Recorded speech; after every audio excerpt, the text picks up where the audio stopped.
Welcome to Unit 5, Lesson 3, Adding and Subtracting Radicals.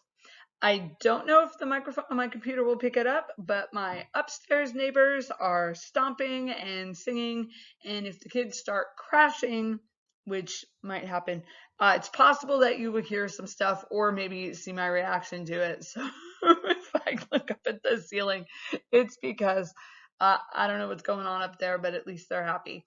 So we are talking about adding and subtracting roots or radicals today. Again, we want to keep our vocabulary flexible with that.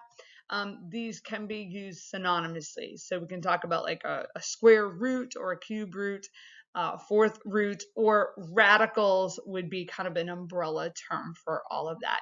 And this lesson is going to cover adding and subtracting.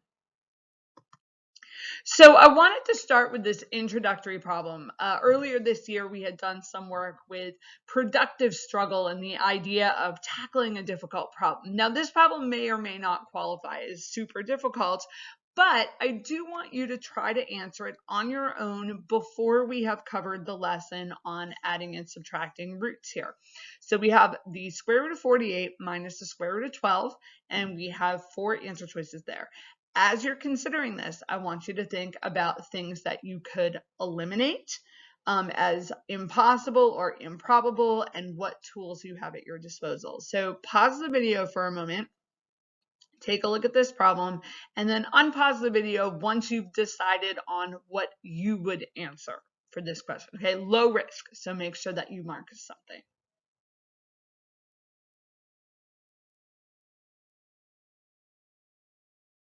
Okay, so hopefully you did that and you have your answer choice in mind. So when it comes to adding and subtracting radicals, again, we want to focus on key ideas. We don't want to focus on shortcut little ways that we can bubble in the right answer choice because those only work for those, whatever the problem the shortcut is for. That's the problem with shortcuts, is shortcuts might give you the answer to a problem, but it'll be this very narrow, specific kind of problem, and the idea behind it doesn't transfer out to the larger body of math, which makes it of limited usefulness, especially if you forget what the shortcut was. So we want to focus on key ideas. And key idea in adding and subtracting radicals is that we can treat the radical like a variable. And as is often the case with math, it helps when we're introducing something new to tie it into something we already know and we're comfortable with. So if you're already comfortable with adding and subtracting things that have variables, then it's best to let's go talk about what that is, and then we can expand it out, because it turns out that we can treat radicals like variables. Now, why can we do that? Well, it goes back to what a variable is. Now, a lot of you, if I were to ask you to define a variable, you would say it's an x, which is an example of a variable, but you might say something like the variable is a letter in an equation. Yes, but it's more than that. If you pull in like your science definition, you might think a variable is something that changes, hence the idea of vary or various, variable. You got this idea of changing. In math, a variable is a letter that stands in for an unknown number that might change over time. So a variable is just an unknown number. And many times when we're solving equations, what we're doing is we're finding the value of the variable. That's what we're looking for. We don't know what the value of that number is, and we would like to know it. Other times that number might be changing. So for example, if you were to toss a ball up in the air and your variable is the height, well, the height is constantly changing. So you might say, well, what is the height after 1 second or 2 seconds and so forth? And so you have these different unknowns that are related to each other, but they could be constantly changing. Now, the key idea behind that is that all the variable is some kind of stand-in for a number. And if you think about a radical, all a radical is a number. So for instance, like this, hang on.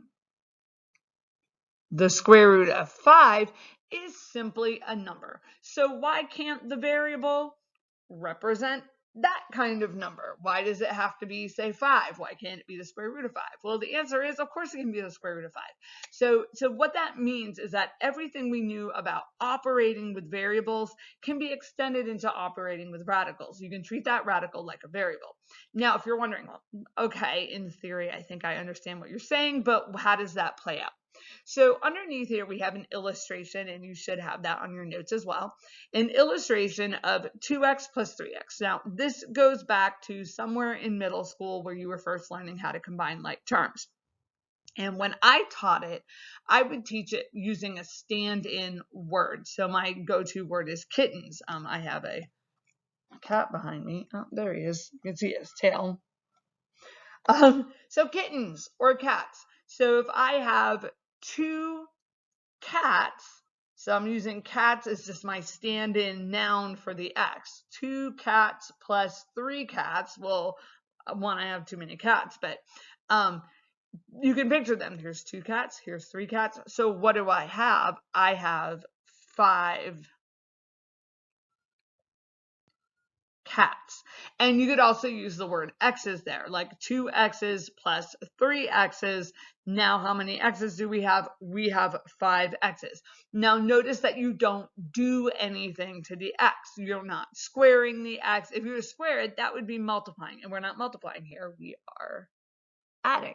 Okay, so 2x plus 3x is 5x. And the idea there is that you have to have like terms. So the other problem next to it is 2 root 5 plus 3 root 5.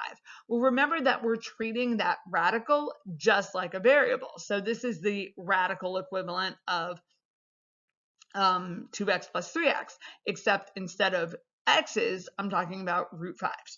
So I have 2 root 5s, and I'm going to add into that 3 root 5s. So how many root 5s do I have? I have 5 root 5. Okay, so I have 5 of them. And so pretty much instead of having an x, we have the root 5. Now over here, I have this lonely root 5. And you're probably wondering, what is that over there for? That is to make sure that we're clear on the vocab word there. The word for the number or expression under the radical is called the radicand. And I think I might have used that in a previous lesson. I might have tossed that word out in the multiplying and dividing lesson. I honestly don't remember at this point, but it is called the radicands. So here's the deal when it comes to adding and subtracting radicals. The radicands must match. And I think if I can turn off my camera, which I'm not sure I can. If I change my view over, I can, but I think I have underneath where my head is, hang on. Yeah, there's something in parentheses like right there. In other words, they have to be like terms. Okay, that's the idea of them being like terms. So you can't add like an x with a y. That doesn't work. You can't add an x with an x squared. It doesn't work. You can't add a square root 5 with a square root 2. Okay, it doesn't work. So the radicands have to match. So you can combine root 5s with other root 5s or root 2s with other root 2s. And the other fact there or note there is do not add or subtract the radicands themselves. Okay, so when you're doing the square root of 5 plus the square root of 5, that is not the square root of 10. Okay, don't add those together. I'm not even going to write it down because then somebody's going to have me on mute and they're going to write it down, and that's no. Okay, so you don't add or subtract the radicands themselves. You leave the radicands alone when you're adding and subtracting. Now, this is different from multiplying and dividing. When you're multiplying and dividing, you actually multiply the radicands or you divide the radicands. But when you're adding and subtracting, you don't. Now, neither of those concepts is what we would call super, super difficult, but students will get them confused if they don't practice them enough, okay? So both the multiplying, dividing, and the adding and subtracting, we've connected into previous ideas, concepts that we've been handling, and most of you are going to be like, yeah, I think I get that. That's fine.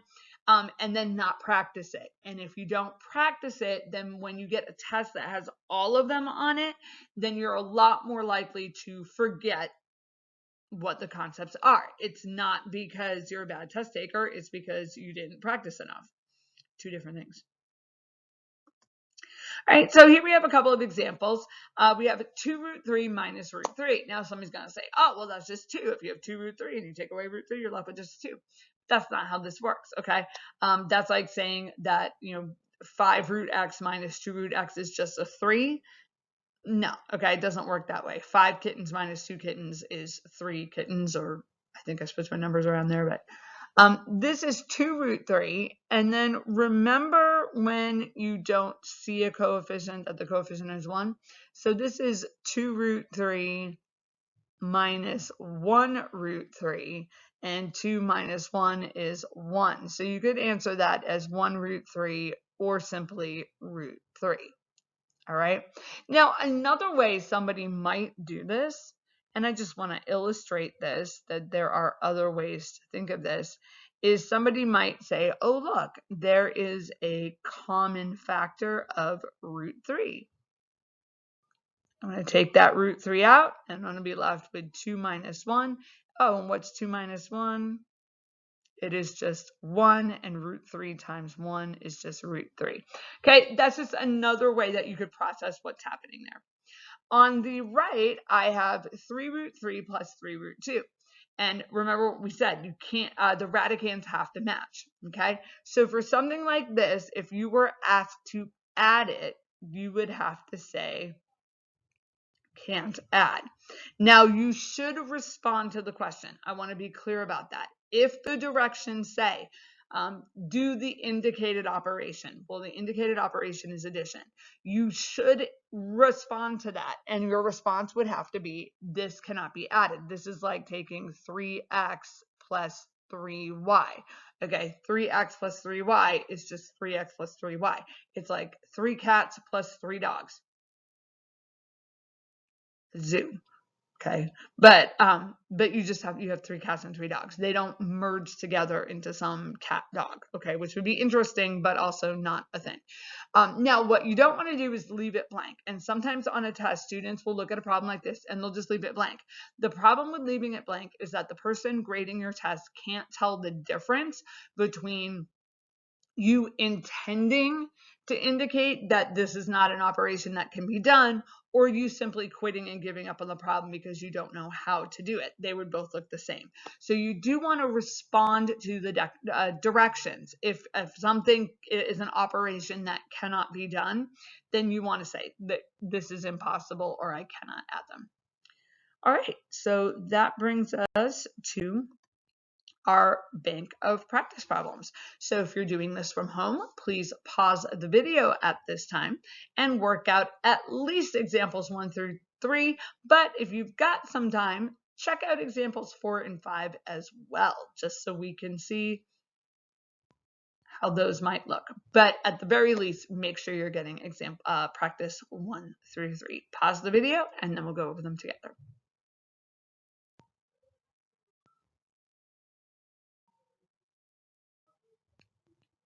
Okay, well, with this first one, we have, what do we have?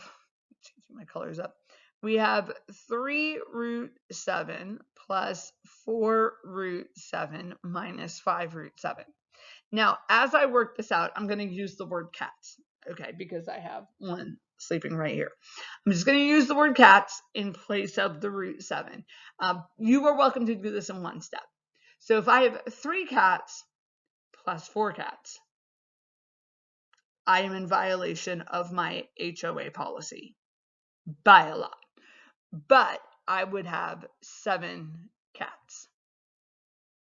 Now, my HOA has a policy of 2 pets per unit.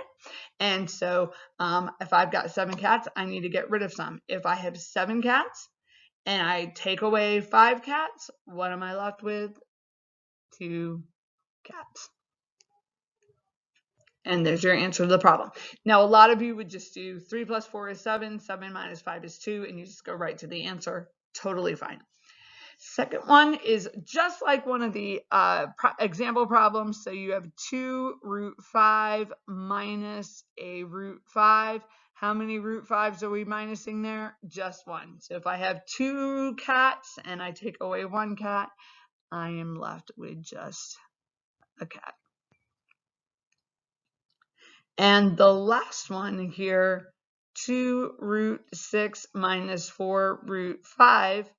Okay, and we want to notice my radicands don't match. So what that makes this is unlike terms. Just make sure that you're not leaving it blank. You're like, oh, I'm left it blank because I couldn't do it. I don't know that. Believe it or not, a lot of people just leave stuff blank because they quit and they're like, I don't know how to do it. I'll just leave it blank. So you need to make sure that if you're not doing any work because there's no work to do, that is what you're indicating. So we would say something like this. We cannot add those, okay?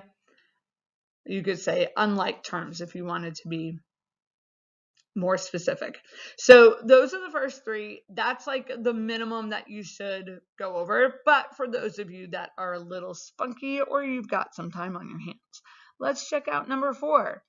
Number 4 is just a little bit different because it's got some x's in there, but we know that math is consistent, okay? And so what works in terms of those key ideas doesn't change just because you change the format of the problem. So if I have 2 cats plus 4 cats, doesn't matter if I have a 7 there or I have an x there or I have little squiggles or symbols that you've never seen before, okay? 2 cats plus 4 cats gives me 6 cats. In this case, my radical is root x. So that's all there would be to it. Nothing else changes. So if I said don't operate on the radicands and you're not supposed to add the 7s or subtract the 5s, don't do anything with the x's either. So don't add the x's, don't multiply the x's, don't do anything. Whatever worked for the numbers is going to work for the variables as well. And then we have number 5. Number 5 has matching radicands of root 3, but the numbers out in front don't match. So what could you do there? Now, some people might just leave it. Like this is where we could maybe debate a little bit. Should you do anything at all? But imagine if that were like another number other than an x. Let's say it was like a 5, and you had 2 root 3 minus 5 root 3. Well, you would do 2 minus 5, and you would get the negative 3. And that would be negative 3 root 3. So what you would do is you would take the 2 and you would subtract whatever that other number was. Well, that doesn't change just because you have an x. You would take 2 minus whatever the x was, and that would be your new coefficient for the root 3. Now, if you look at that, it also looks remarkably like we factored out the root 3. Usually when we factor, we move the GCF to the left, but we could factor it and move it to the right. Multiplication is commutative on that. And so that is actually what we're doing. Okay, now we could debate back and forth, is it really better to leave it like this than like this? It depends on what better is, but it's certainly something that you could do. So I thought that was kind of an interesting problem to look at and a great illustration of why whatever works with the numbers, whatever you do with the numbers, you could do with the variables, because math is consistent like that. Now, consider this one. We have 6 root 5 plus the square root of 45. Okay, so pause the video for a second if you want to mull that over. Just think about it. 6 root 5 plus root 45. Now, you might be tempted to assume these cannot be added since the radicands do not match. You've got a root 5 and you've got a 45, and 5 and 45 aren't the same number, and so it would be really convenient if we could just say, you know what, you can't add those. However, when you look at that root 45, it does seem to be big. Like certainly bigger than root 2 or root 3 or root 5 or root 6. 45 is big enough that there's a decent chance that we could simplify it. And that brings us to this. But we must simplify the radicals before we conclude that they can't be added or subtracted. So it might be that you can't add those together or subtract them. But before we're allowed to say that, we have to take that square root of 45 and we have to get that simplified, because when it's simplified, it might match that root 5. So you can simplify the square root of 45 anywhere you want. If you've got a calculator that simplifies it, if you know that 45 is 9 times 5 and the square root of 9 is 3, knock yourself out with that. For those that need a little bit of a refresher though, 45 can be factored into 9 times 5. And 9 can be factored into 3 times 3. So the prime factorization of 45 is 3 times 3 times 5.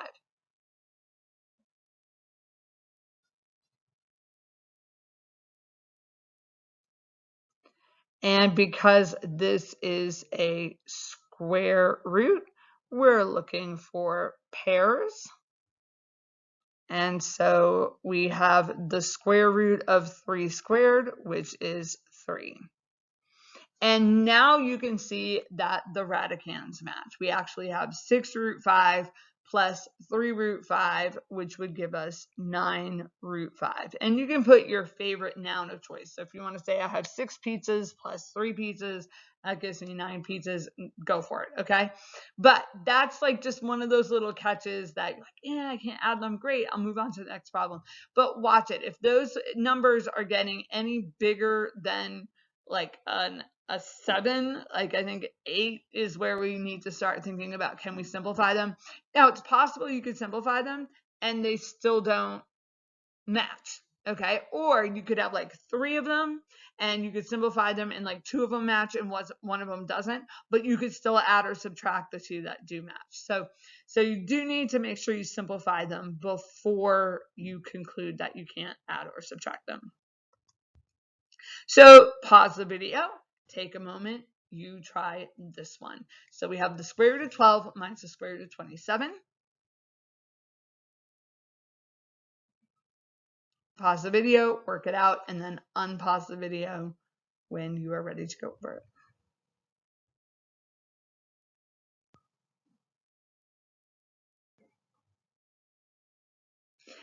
Okay. If you're wondering what I'm looking at, the preview of the next slide is showing a blank slide. And I'm not totally sure why it's showing a blank slide, unless I've got animations. One of these slides I have more animations on. So. All right, so let's take a look at this. I'm going to designate an area for some scratch work. So 12 factors into 4 times 3 and 4 factors into 2 times 2. So my prime factorization of 12 is 2 times 2 times 3. 27 factors into 9 times 3. And 9 times 3, 9 is 3 times 3. Okay, so the prime factorization of 27 is 3 times 3 times 3. These are square roots, so we're looking for pairs. And I can see on the left I have 2. So that'll simplify into 2 root 3. And on the right here, I have a 3. So that simplifies into 3 root 3. And lo and behold, they match. So 2 root 3 minus 3 root 3, 2 minus 3 is -1. And you could leave your answer as -1 root 3, or you don't need to write the 1. You could just say -root 3. Either of those would be fine. Okay, now, how much work you show on this, because that's always a question of like, how much work should I be showing? How much work you show on this is kind of up for grabs a little bit, but you should at least show this step right here. So this you might possibly be able to do in your head, or you might simply have different work to show for it, but you should show the simplified version. You wouldn't go from this all the way down to this. Like, you need at least one of those steps, probably this one, to bridge the gap in how you arrive there. Start skipping too many steps, you make your teacher suspicious. Little suspect. Yeah, here's that blank slide. All right, and because math is consistent, all of this works for other types of radicals also. So I mentioned in the last video that we really focus on square roots because that is the vast majority of radicals or roots that you're going to see. Most of the time when you're dealing with roots and radicals, and this is true like all the way through your calculus and stuff, you're going to be working with square roots. Not exclusively. You will see other types of roots, but it's worth it for us to focus on the square roots, like get really good at those. But because math is consistent and what you learn, those key ideas that work, they work across the board. So we don't need to go through tons of examples of other types of roots. So we have here 2 cube root 4 plus 3 cube root 4. So I have 2 cats plus 3 cats. What do I have? 5 cats. And in this case, my cat is the cube root of 4, which cannot be simplified. So before you say, Miss Taylor, isn't that 2? The square root of 4 is 2. The cube root of 4 is some kind of yucky decimal that we don't want to talk about, okay? Okay, so just make sure you're mindful of that. Every year, I'll put a problem like this on the test, and every year kids just look at it, they're like, I don't know what to do with the 3's. I don't know what the root is. I don't know. It doesn't change anything. So remember, math is consistent. It's consistent. It's consistent. So just because you have a index, an visible index on that radical, doesn't change any of those key ideas. That's why we want to focus on the key ideas. Every time I say key idea, we want to perk up because the key ideas are what carry you through outside of that particular problem type. So a quick practice one, you could probably do this one in your head, but quickly pause the video so that you have time to write it down or to write your answer down.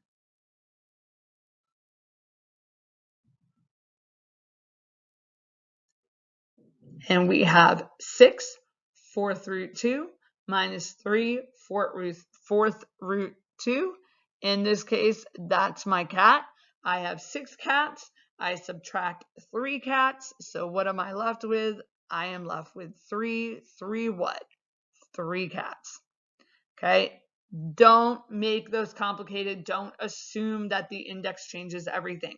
If it did, I would have showed you and I would have explained why the index changed everything. But if it goes unexplained, you assume, hey, that's got to be consistent. Because really, on your square root, you have an index there as well. We just don't usually write it.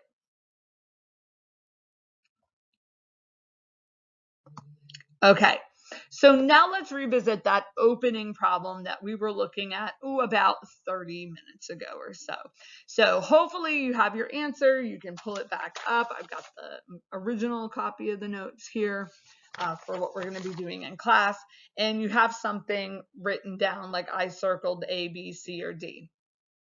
Okay, and the question I am positing here is, how can we use technology to help us answer multiple choice style questions? Now you can, at this point, now that we have done this lesson, you hopefully can go through, you can simplify the square root of 48, you can simplify the square root of 2, and then you can subtract them, okay? Another option you have, if it is a multiple choice style question, is not, I will bubble in C. Sometimes I think students think, oh, multiple choice questions are better because you stand a chance at getting them right. which really, really undersells how good at math most of you are, that you have so much more of a chance getting it right based on your own brain and the work that you're writing it out than you do if you just guess something. So we want to engage our brains. We want to try to answer this. Now, one of the ways you can use technology, and for some reason, Desmos was not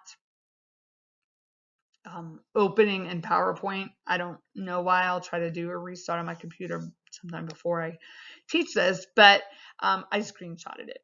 So one of the options that you can use Desmos, or you can use like your regular handheld calculator, is to do the problem out on the calculator and get decimal equivalents, which I think is, yeah, I've got it floating up here. Try using decimal equivalents. So the square root of 48 minus the square root of 12 is 3.464101611514. It would actually keep going forever. Okay, just remember that that is either rounded or truncated. Now, once you have that decimal, you would take a piece of scratch paper, number it with the problem number, and write that decimal down.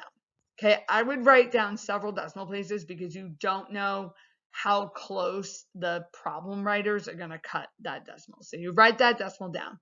Now you can go to each of your answer choices and you can enter those in and then see which one matches your decimal. Hopefully you don't need a calculator for this one, but square root of 36 is 6. Now you might be like, well, why would anybody pick that? Well, if somebody tried to do 48 minus 12, 48 minus 12 would give you the 36. Clearly not the same thing. Okay, so don't pick that. 2 root 3, that's just 2 times the square root of 3. And that is 3.464101611514. I like that as an answer, but there is a reason why you should keep going. Okay, now if you're running out of time, this is like time management when you're taking your high stakes test. If you're running out of time, you're going to bubble in B, okay? Because that looks like a pretty good deal. If you've got the time though, we're going to keep going. And I've had students ask me many times, does it matter which order, or not the order, but does it matter which number is outside? Yes. This is 2 times the square root of 3. This one is 3 times the square root of 2. This is 4.242640687112. Not the same number. Okay, and you can tell these were screen grabbed from Desmos. So clearly not the same number. We are not picking answer choice C. And now let's go with D. And if you notice, D is 3.464101611514.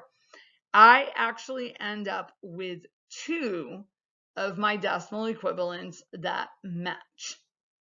Okay, so if you were doing this and you're writing your notes, you got them down on your scratch paper, now you have to decide between B and D, because both of these are obviously equivalent in some way. What is it that would make you choose one over the other? I'm going to shut up for a second and let you think about it.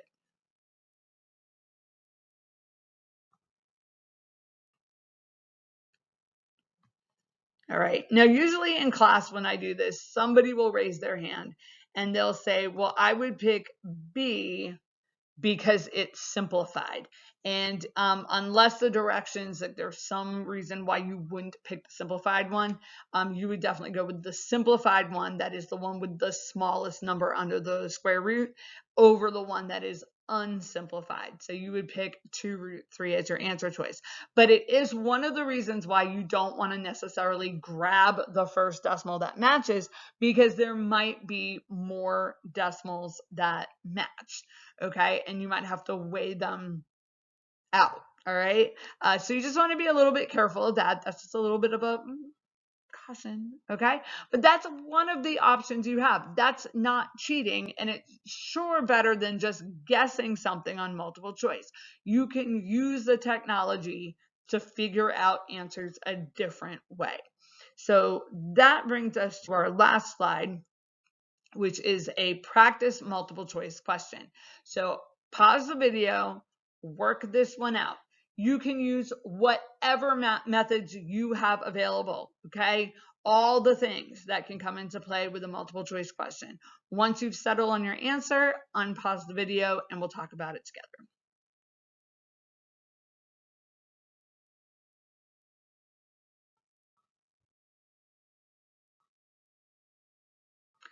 Okay, so hopefully you have settled on your answer choice. But in this one, as we go over it, I do want to explore a couple of other things you might do.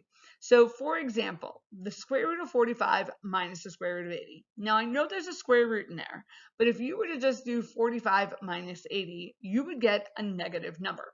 Now, when you take the square root, if you kind of think about this, as long as you're taking the square root of both of them, it stands to reason that the square root of 45 is going to be a smaller number than the square root of 80. Think about what square roots do. They tell you what number squared gave me a 45 or what number squared gave me an 80. So regardless of whether the square root symbol is there, the relative size between those numbers is the same. So you've got, I don't know if I said that right, the relative size, the less than greater than.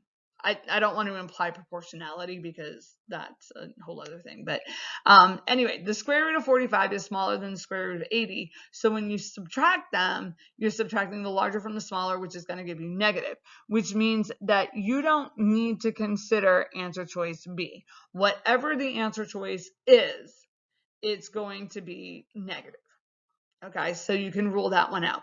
Now, looking at this, answer choice D is also not simplified because the square root of 20, okay, that simplifies into 2 root 5. All right, so I know that that one's not fully simplified. Now, that doesn't necessarily mean it's not the right answer. So if the only answer choice that matches is an unsimplified answer choice, then that's the one you need to pick.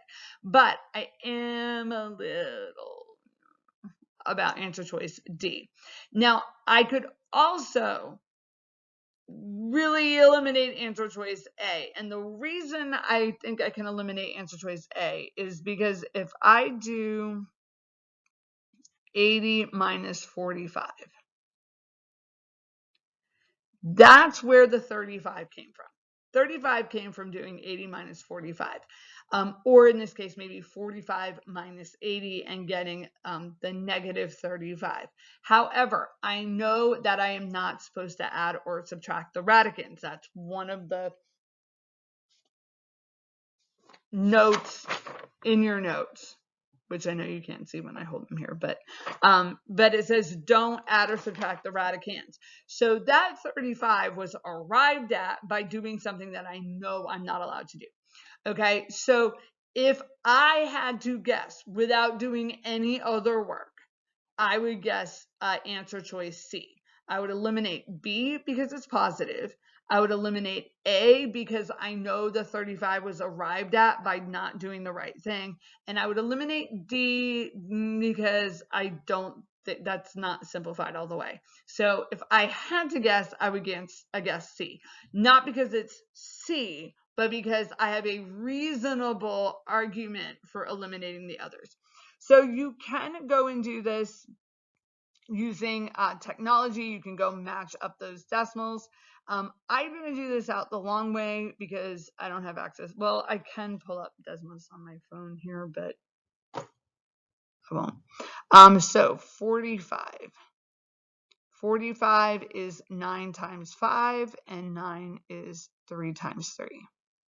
So the prime factorization there is 3 times 3 times 5. And then 80. 80 is, what is 80? 10 times 8. And that is 10 factors into 5 times 2. And 8 factors into 2 times 4. And then the 4 factors into 2 times 2. That's a mess. So what is that? That is 4 twos. 4 twos and a 5, right?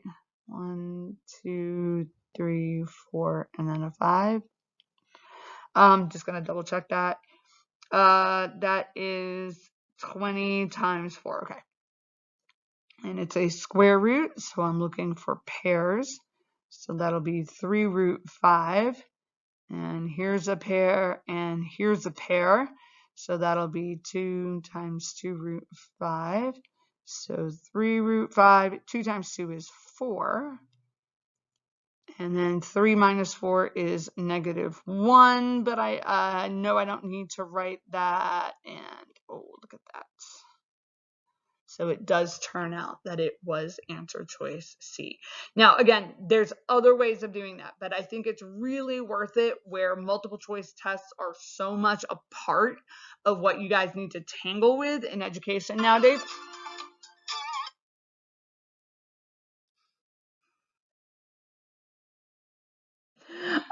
Tangle with in education nowadays, that it's worth it to really talk about different ways that we can approach those multiple choice questions so you're not just like bubbling in stuff, because they are all or nothing, and that nothing part can really come back and get you. Okay, well, you should be all set to do your homework on this section. As always, if you have questions, those of you that are my students know where to reach me.